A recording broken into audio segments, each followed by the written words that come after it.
Cina, antara kebodohan dan keserakahan. Cina, negeri yang dulu dikenal dengan kebijaksanaan para filsuf, kini berubah menjadi mesin rakus bernama investasi. Mereka datang bukan membawa perdamaian, tapi membawa kontrak utang, bunga tinggi, dan alat berat untuk mengeruk isi bumi negeri lain.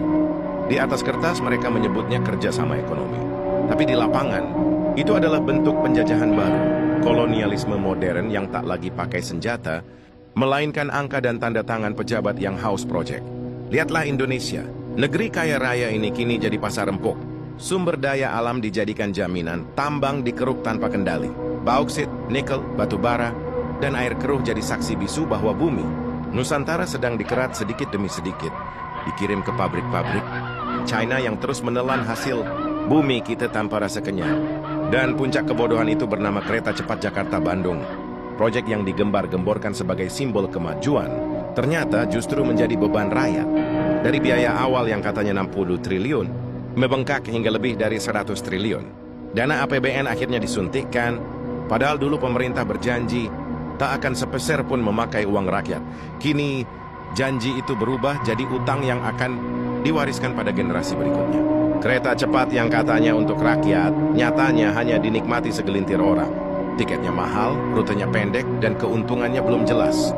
Tapi rakyat yang tak pernah naik pun harus ikut membayar melalui pajak dan subsidi terselubung. Inilah wajah nyata kerakusan dan kebodohan.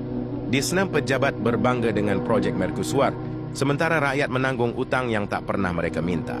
Cina bukan sekadar pintar berdagang, ia ahli menjerat. Ia tahu bagaimana menanam cakar ekonomi lewat proyek infrastruktur. Ia tawarin pinjaman lunak di awal, lalu bunga tinggi di akhir. Dia kirim tenaga kerja sendiri, bawa material sendiri, dan tinggalkan tanah kita penuh lubang dan polusi. Dan kita tepuk tangan seolah dijadikan mitra. Padahal yang sebenarnya terjadi, kita dijadikan pihak yang kalah tapi tersenyum. Utang menumpuk, tambang habis, lingkungan rusak.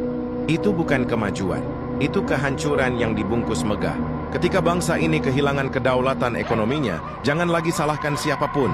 Karena penjajahan kali ini tak datang lewat meriam, tapi lewat tumpukan utang dan pejabat yang tak punya nurani. Wahai bangsaku, sadarilah, bukan Cina yang salah sepenuhnya, tapi kita yang bodoh membiarkan kerakusan menguasai negeri ini. Kita menukar harga diri bangsa dengan proyek sementara. Kita menjual masa depan anak cucu demi foto di peresmian.